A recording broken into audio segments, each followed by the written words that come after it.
John chapter 3. Behold, what manner of love the Father has given to us, that we should be called children of God. And that is what we are. The reason the world does not know us is that it did not know him.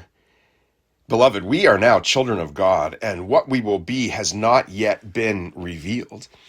We know that when Christ appears, we will be like him, for we will see him as he is. And everyone who has this hope in him purifies himself, just as Christ is pure. Everyone who practices sin practices lawlessness as well. Indeed, sin is lawlessness. But you know that Christ appeared to take away sins, and in him there is no sin. No one who remains in him keeps on sinning. No one who continues to sin has seen him or known him. Little children, let no one deceive you. The one who practices righteousness is righteous, just as Christ is righteous. The one who practices sin is of the devil, because the devil has been sinning from the very start. This is why the Son of God was revealed, to destroy the works of the devil. Anyone born of God refuses to practice sin because God's seed abides in him.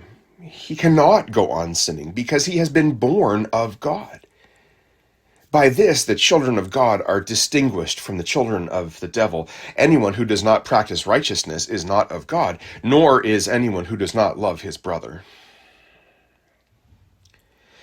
This is the message you have heard from the beginning. We should love one another. Do not be like Cain, who belonged to the evil one and murdered his brother. And why did Cain slay him?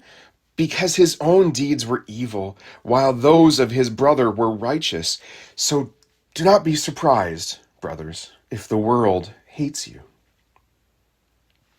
We know that we have passed from death to life because we love our brothers. The one who does not love remains in death. Everyone who hates his brother is a murderer, and you know that eternal life does not reside in a murderer. By this we know what love is. Jesus laid down his life for us, and we ought to lay down our lives for our brothers. If anyone with earthly possessions sees his brother in need, but withholds his compassion from him, how can the love of God abide in him? Little children, let us not love in word and speech, but in action and truth.